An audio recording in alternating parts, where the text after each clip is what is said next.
That's a brilliant package there, talking about yoga, something that I hope to be able to explore one day, not necessarily for spiritual reasons, but merely because I want to learn how to stretch my muscles and be further flexible. But that's all that we can take on that package. We do have a very important conversation with a very important guest, talking about building a career as a visual artist. Now, the work of a visual artist is to create works of art using a variety of materials, draw images, work with paint, develop murals, design in 3D, or create art mixed with media. While many visual artists create art solely to display in galleries and sell to collectors, you can also collect work in a variety of other fields. Similar to many jobs in the artistic field, you do not need a college diploma to become a visual artist. Experience, skill, and work ethic are often more important than education, but having a degree in fine arts, digital art, or other relevant fields can serve as a great edge. Our guest this morning is a visual artist who has the skill and educational qualifications. No wonder he's breaking boundaries in his, in this space. We'll say thank you for joining us, Olowu Ifeoluwa Oluwaseun. Good morning. Yeah, good morning. Thanks for joining us. Now, quickly share with us, what your journey as an artist, has been like, and how did it start? Thank you so much for having me today. My name is Olowu Ifeoluwa Oluwaseun. I'm a Nigerian contemporary artist. So, over the years, from the tender age of 8, I've been drawing from comics, CD covers, and likes like that. Draw from things I love, things I see, the scribble, and try to replicate what I see basically. So this thing developed into what I wanted to do, which is arts. Then when I went to primary school, my secondary school, I went to Yaba Tech. So I was surrounded by arts and the likes. And I said, okay, this is what I want to do as a career. I want to be an artist. So which I pursued in my degree in University of Lagos. I studied visual arts, which I majored in painting. That's very interesting. Has it been a difficult, journey, and what have been the biggest concerns for you, in the time that you've, been a visual artist? It has been an interesting journey, and I'm happy my parents supported me because of some parents that would say, okay, no, why don't you be a doctor? Why don't you be something different? But when I told them I wanted to study arts, they supported me. They invested in my career basically. So the journey has been, it has not been, I wouldn't say it has been sweet bitter basically, because we have the sweet moments, we have the bitter moments, because me working as an artist, me working as an entrepreneur, it makes room for me to explore my creativity space. So to be honest, it has been a bittersweet journey. All right, Olive, I'm sure you've maybe also, wondered what the creativity, what type of creativity goes into making, paintings like that. Absolutely. I'd like to ask, you do really brilliant paintings or brilliant drawings as well. Let's talk about what, the creativity process is like. Do you have to go away to a secluded place? How many days do you need to start and complete a project on the average? All right, for the creativity aspect, because I go to places. I work as a printer as well. I design as well. So when I'm down, sometimes I just hang out with my friends. We go to beach, we go to places, we go to the movies. So anywhere I am, I try as much as possible to put myself in that creative space. Think of things I would love to draw, things I would love to paint, basically. So I go with my camera, I take pictures, I take videos, and okay. When I go back to my studio, then start penning them down and start making sketches, basically. So anywhere I find myself, even right here in the studio, I'm thinking of a concept already. I'm thinking of something that when I get back to my studio, I would love to paint, basically. So anywhere I find myself, I try as much as possible to chop things down, make sketches down, basically. It'll be interesting to find out what so far you refer to as your most challenging art project yet.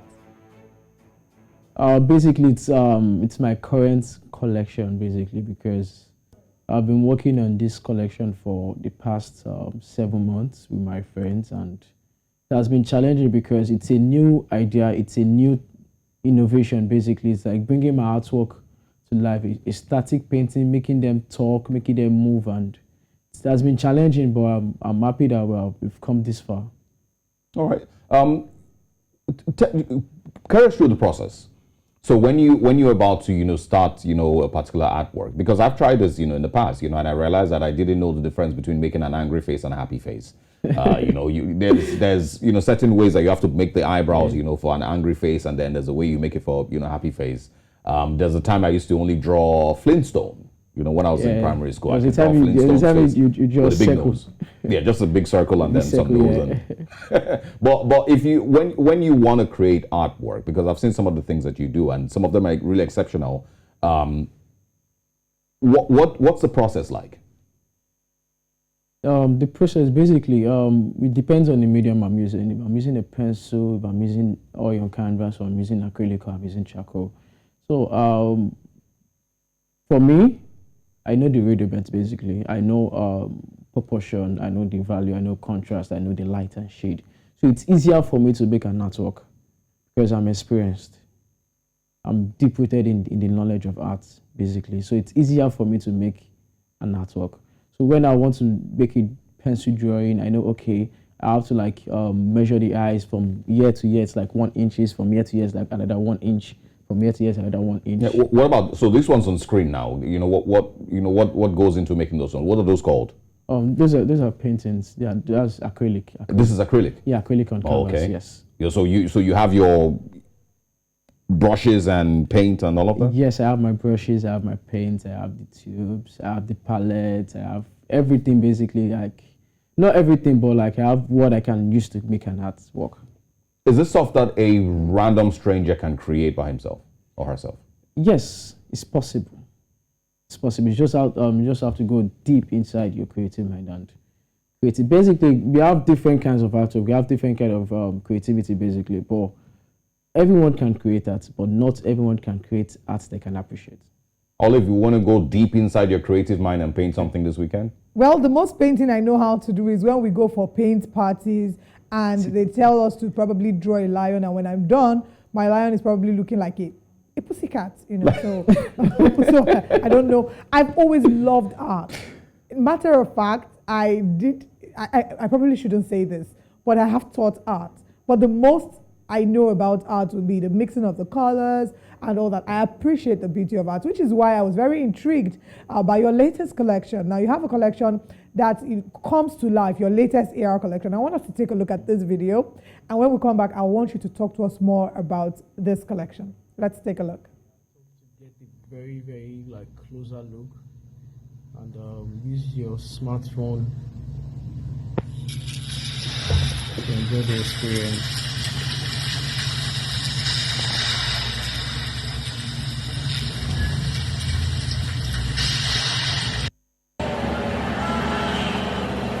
Wait, I do not understand. How is this possible? Wait, guys. Where the car come from? Are you guys busting my head now?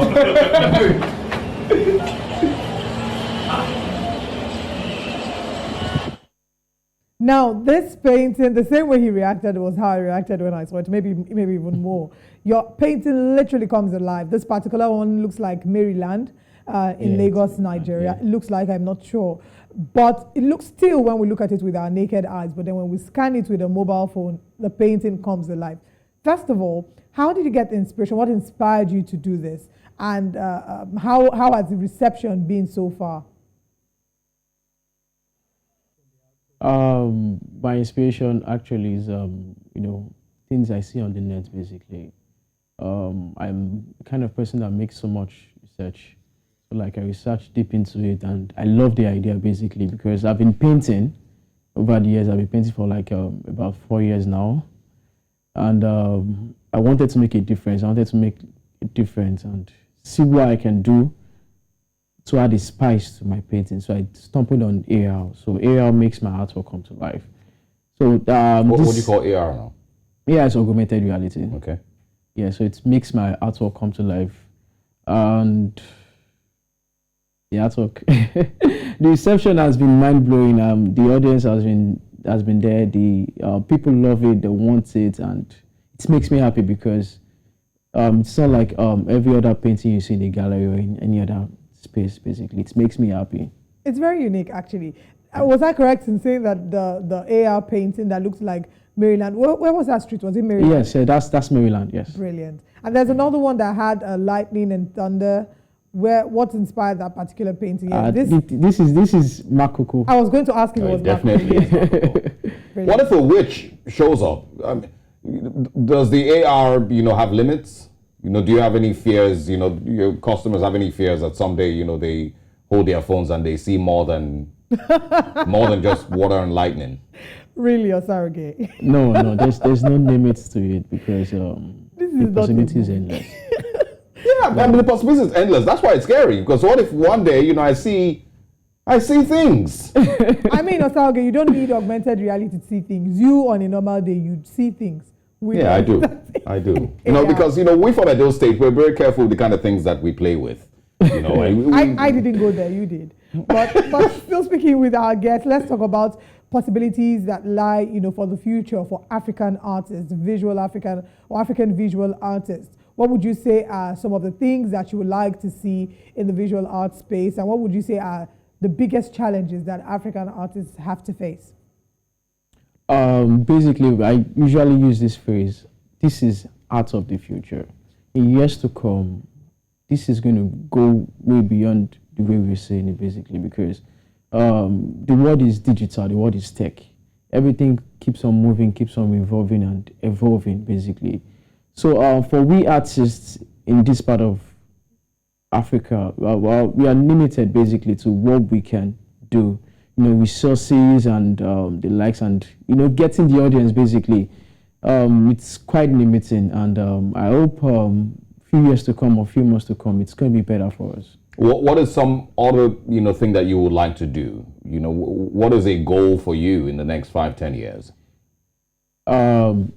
Apart from being a visual artist, I design. I'm also a printer. I own a printing press where I print and do stuff. So basically, I have interest in real estate and tech. So this is like a beginning for me. What I'm actually doing is like a process, a journey for me. From the next couple of months, I'll be launching some other projects, whereby I'll be launching shirt designs, whereby your shirt comes to life. I'll be launching artworks, basically that changes the face of art. So the journey it's interesting, and I hope you guys journey with me on this. I would like to do AR with. Anyway, I shouldn't say that on television. Osage, I'm going to put you on the spot, since seeing as you are fond of putting all of us on the spot. If our guests could make a painting of you whilst you're seated in the studio, but when it's scanned, something different shows, what would that something different be for you? It would it would probably show me taking the news.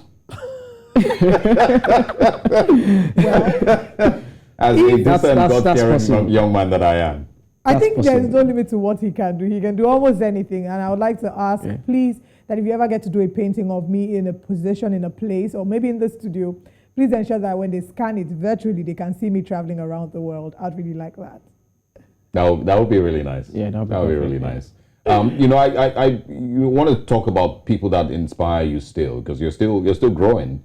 Who are some of the people that you've also seen that you look up to, that you would like to also reach the heights that they've gotten to in art?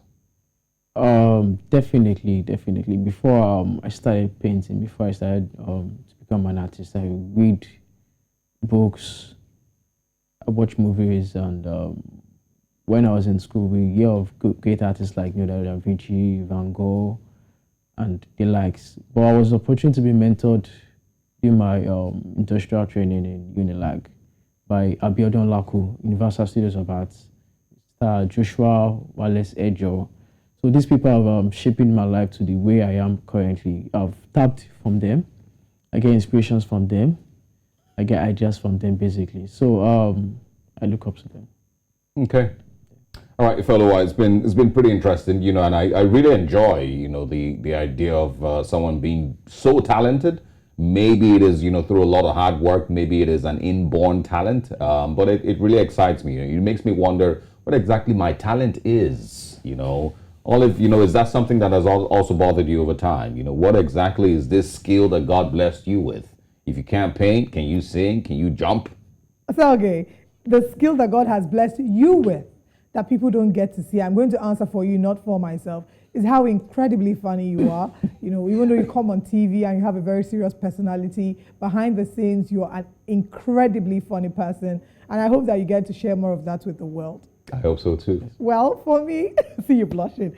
For me, I would say that, yeah, sometimes I think the ability to do a lot of things does come with its challenges, because sometimes you're wondering, if I had to choose one out of all of them, which would it be?